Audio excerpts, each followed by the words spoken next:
Olá, o programa TV Câmara Entrevista recebe o deputado estadual Marco Aurélio, do PT, e para conversar aqui com a gente sobre o trabalho do deputado e o funcionamento da Assembleia Legislativa, o jornalista Davi Paiva, da TV Câmara Jacareí. Deputado, bem-vindo ao programa TV Câmara. Tudo bem com o senhor?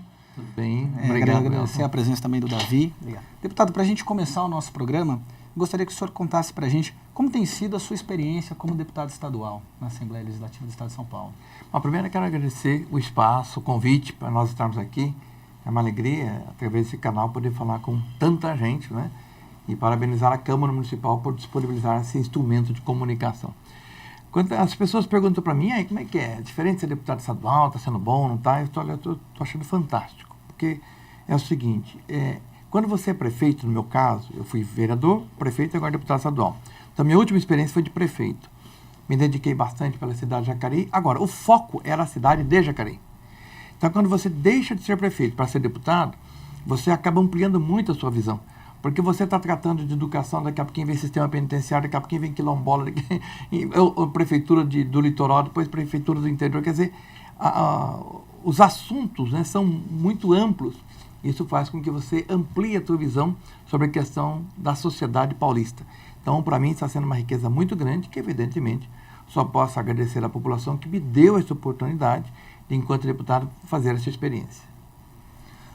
Já que a gente está abordando a sua atuação, deputado, queria que o senhor falasse um pouquinho para a gente como que o senhor se divide para atender as demandas do litoral, do Vale Histórico, como que o senhor vê isso e se multiplica, no caso, e qual que é a situação, a região do nosso estado que o senhor acredita que precisa de maior atenção? Bom, primeira coisa, eu acho que não é segredo, acho que você tem que ter uma equipe que esteja com você para a hora que deve é.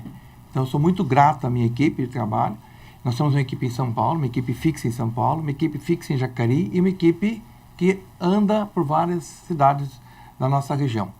Então, o fato, como é que você consegue ter vários lugares? Não, quando eu não estou, mas alguém do mandato está, e é como se o mandato estivesse lá, até porque está mesmo, né? Está representando, dialogando, conversando.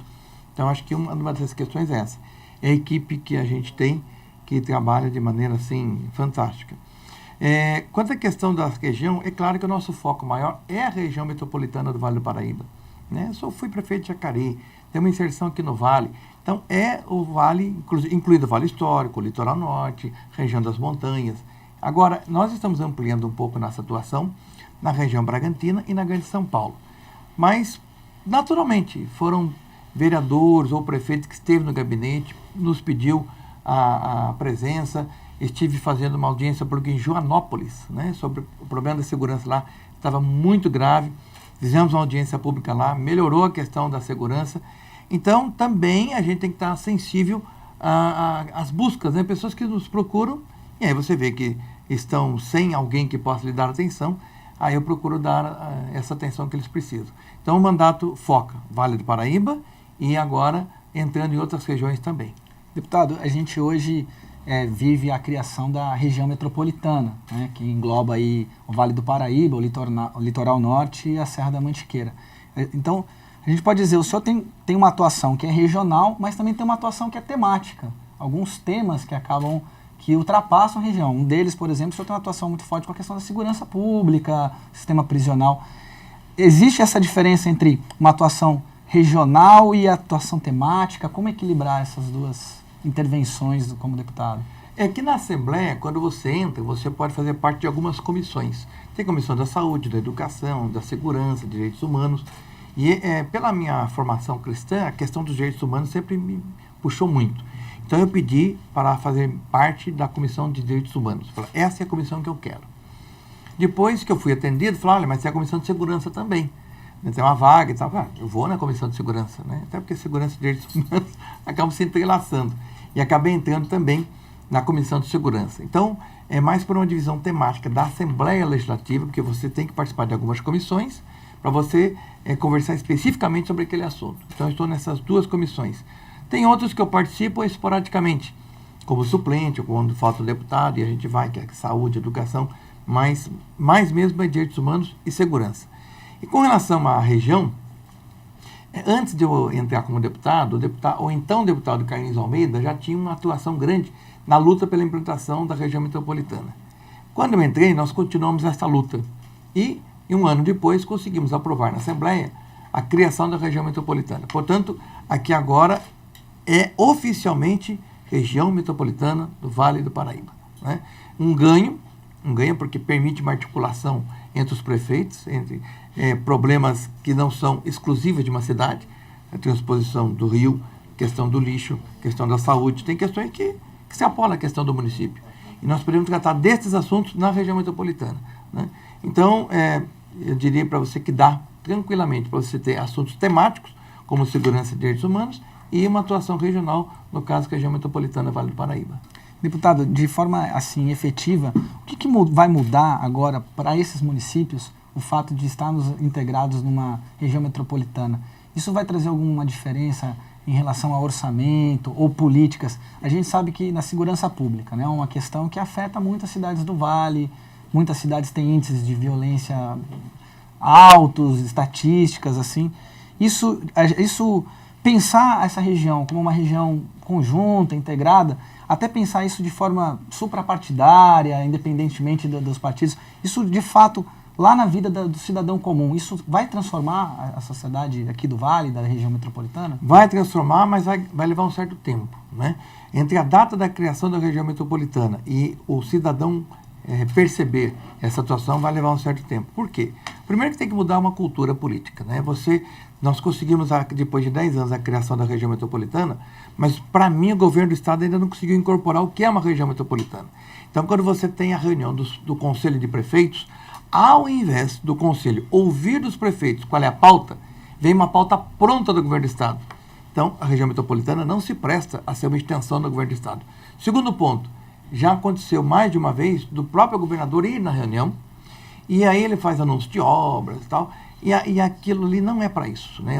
Na minha opinião, o governador tem que ter outros momentos com os prefeitos e tal, e aí faz aqueles momentos bonitos, né? Sem problema nenhum. Mas na reunião, ela tem que ser uma reunião executiva. Reunião de trabalho. De trabalho. Então, é lógico que numa reunião de trabalho que aparecer o governador, não vai ter renda, não vai render, né? Então, houve uma distorção ainda. Mas vai gastar um certo tempo. Eu já tenho feito algumas críticas nesse sentido, falar, reunião da região metropolitana tem que pautar a questão dos prefeitos e ver como resolver problemas que são comuns a todos. Por exemplo, em janeiro de 2014, a iluminação pública passa para a mão dos prefeitos. Isso não é só da prefeitura de uma cidade, são todas do Brasil. Como é que os prefeitos vão resolver esse problema? Vai criar taxa de iluminação pública? Não vai? Como é que vai resolver a questão financeira? Que é um gasto que todas as prefeituras vão ter a mais, né?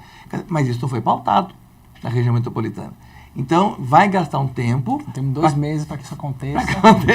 Então, vai gastar um tempo para criar a cultura. Em todo caso, é o seguinte, primeiro passo, criação na lei. Ótimo, criou-se na lei. Agora nós vamos ter que criar na cabeça, na cultura das pessoas, né? E não falo só da questão do governo do Estado.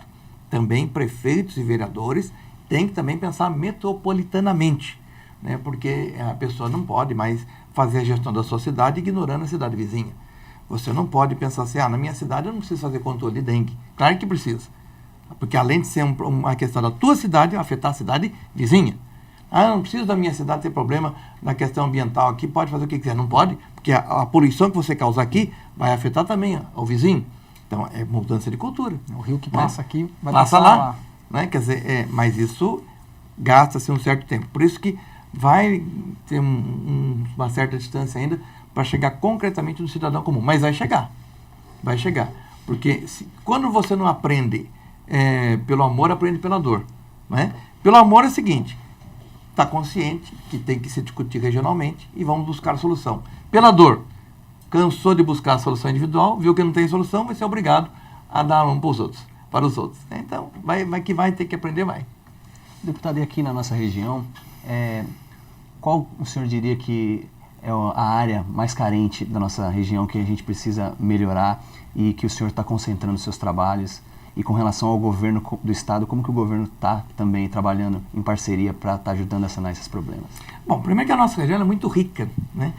Dificilmente você vai ter no país uma região que fica, olha só, entre São Paulo e Rio de Janeiro. São duas capitais, né?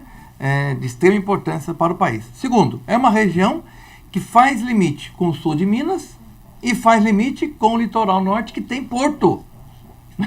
Então não é qualquer região. Então ela naturalmente é uma região muito rica.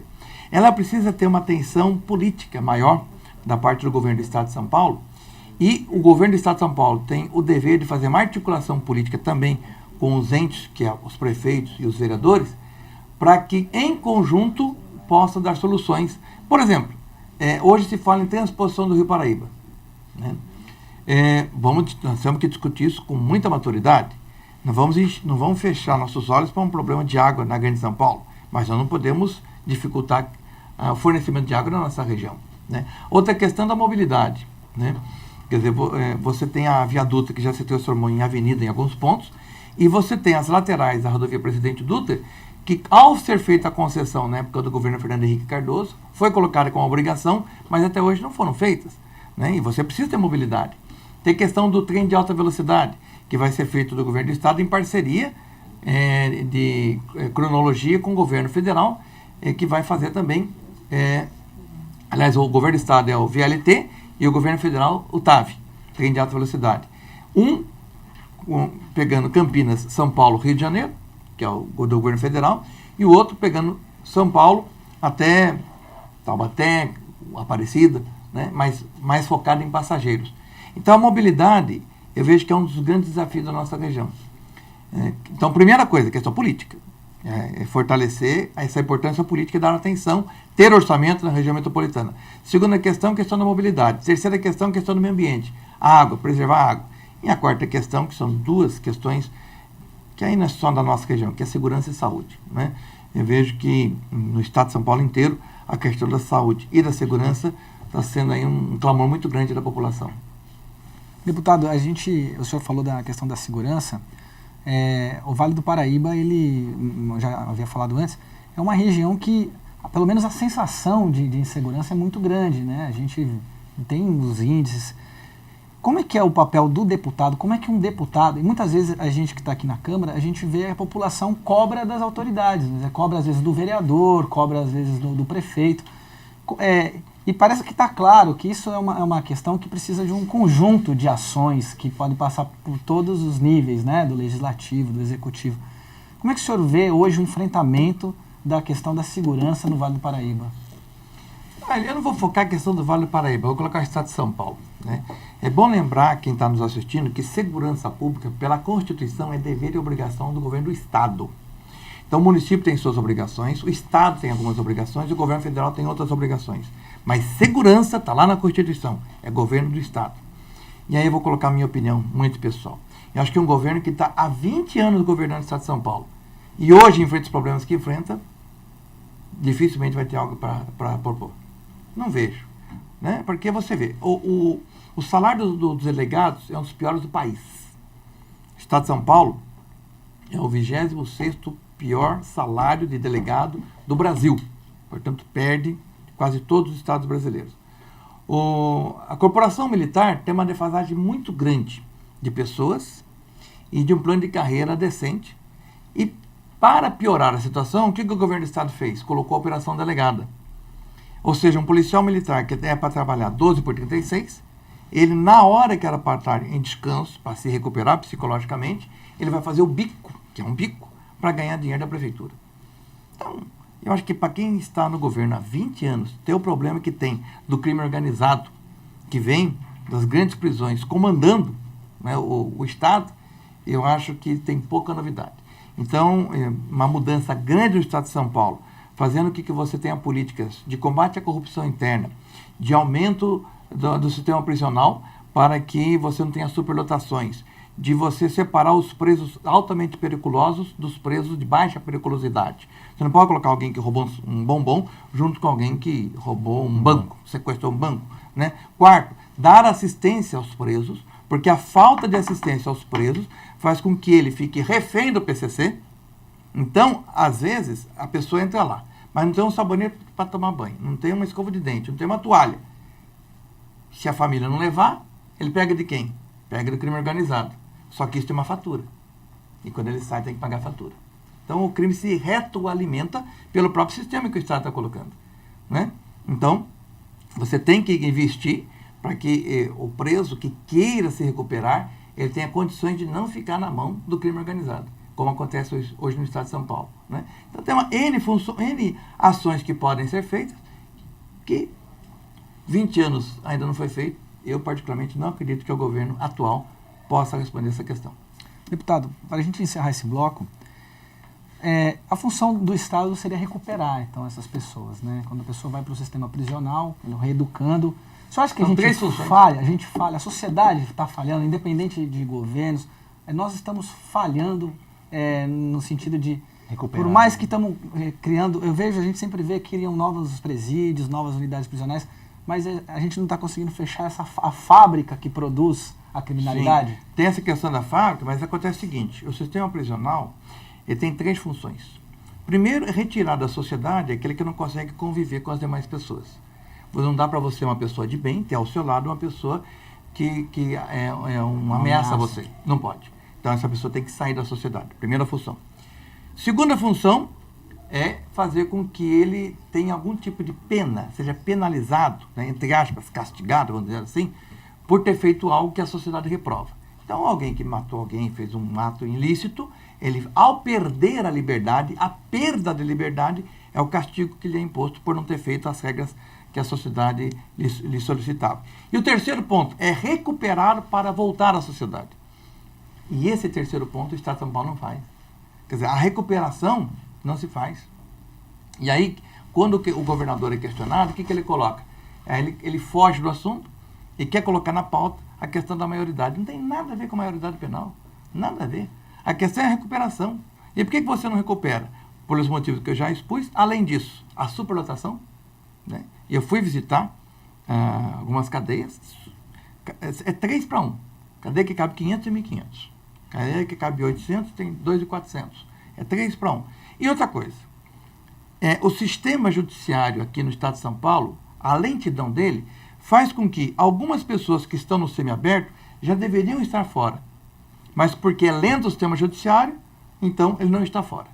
Então ele fica no sistema semiaberto. Só que, ao ele ficar lá, ele impede que pessoas do sistema prisional fechado, que tem direito a ir para o semiaberto, vá.